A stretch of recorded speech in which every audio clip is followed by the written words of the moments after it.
जैसे एक संतान हो जाती है, मान लो एक बच्चा हो गया, एक संतान हो गई, और एक संतान होने के बाद में दूसरी संतान हो ही नहीं रही। किसी को 10 साल हो गए, किसी को 8 साल हो गए, किसी को 5 साल हो गए, किसी को 6 साल हो गए, किसी को 9 साल हो गए, किसी को 12 साल हो गए, दूसरी संतान हो ही नहीं रही। आपने डॉक्टरों को भी दिखाया, इलाज भी करवाया, फिर भी संतान का सुख नहीं है। तो शिव महापुराण में बेलपत्र के वृक्ष का बड़ा सुंदर भाव कहा। जिसको संतान का सुख नहीं है उसको सफेद आंकड़े की जड़ का प्रयोग करना चाहिए। और जिसके घर में एक संतान हो चुकी है और दूसरी संतान नहीं हो रही है, 8 साल, 10 साल, 15 साल, 20 साल, 22 साल हो गए और दूसरी संतान का अगर सुख नहीं है, तो उसके लिए बेलपत्री के वृक्ष के नीचे का एक भाव बड़ा सुंदर कहा गया।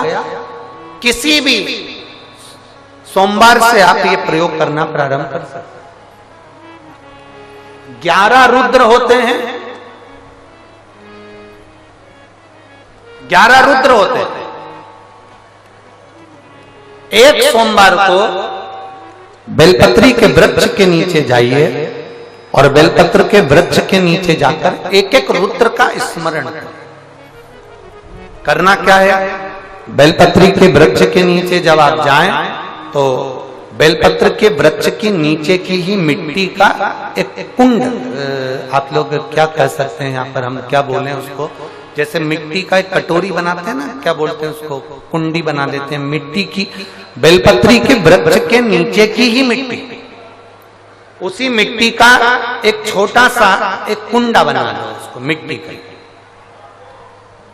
जितने लोग आस्था चैनल पर सुन रहे हैं, जितने लोग फेसबुक यूट्यूब पर श्रवण कर रहे हैं, बड़े ध्यान से सुनिएगा, सावधान।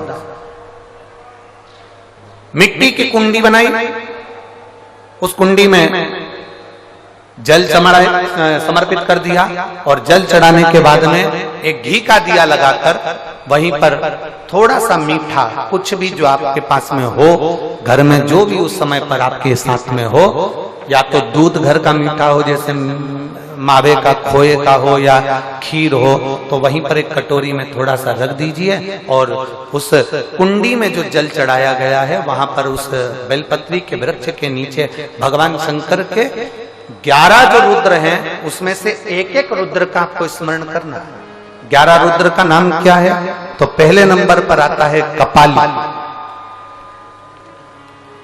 दूसरे नंबर पर आता है पिंडर, तीसरे नंबर पर आता है भीम, चौथे नंबर पर आता है विरूपाक्ष, पांचवें नंबर पर आता है बिलोहित, छठे नंबर पर आता है शास्त्र,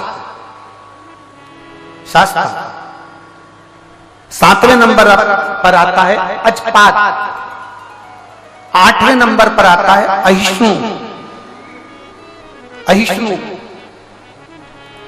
और 9वें नंबर पर आता है शंभु, 10वें नंबर पर आता है चंड और 11वें नंबर पर आता है भव।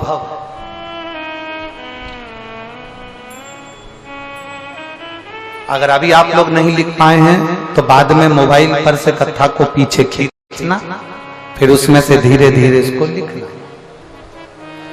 एक रुद्र के नाम से एक कुंड का निर्माण करा, पूजन करी, घी का दिया लगाया, वहां जो मीठा रखा है उसको लिया, कुंड में से थोड़ा सा जल लिया, बेलपत्री के पेड़ के नीचे आचमन किया, जो मीठा रखा है वो ले जाकर रात्रि के समय पर सोने से पहले पति पत्नी उसको पाएं और साथ रहे। एक सोमवार को ये प्रयोग करना है, फिर दूसरे सोमवार को दूसरे जो एकादश, जो 11 रुद्रों का जो वर्णन किया गया है, एक एक रुद्र का नाम लेकर एक बार कुंड का निर्माण करना है।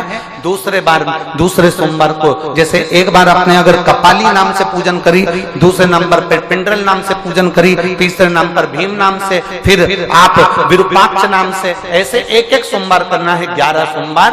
और 11 सोमवार जैसे तुम्हारे पूर्ण होंगे, भले 10 साल हो गए हों चाहे 15 साल हो गए हों, गर्भ जरूर फेरेगा और संतान की प्राप्ति जरूर।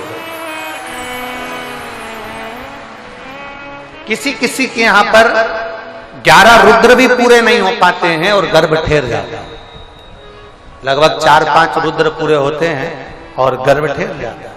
तो आप जो 11 रुद्र हैं इनका स्मरण कर कर भी भगवान शंकर से प्रार्थना कर सकते, भगवान शिव से प्रार्थना कर सकते।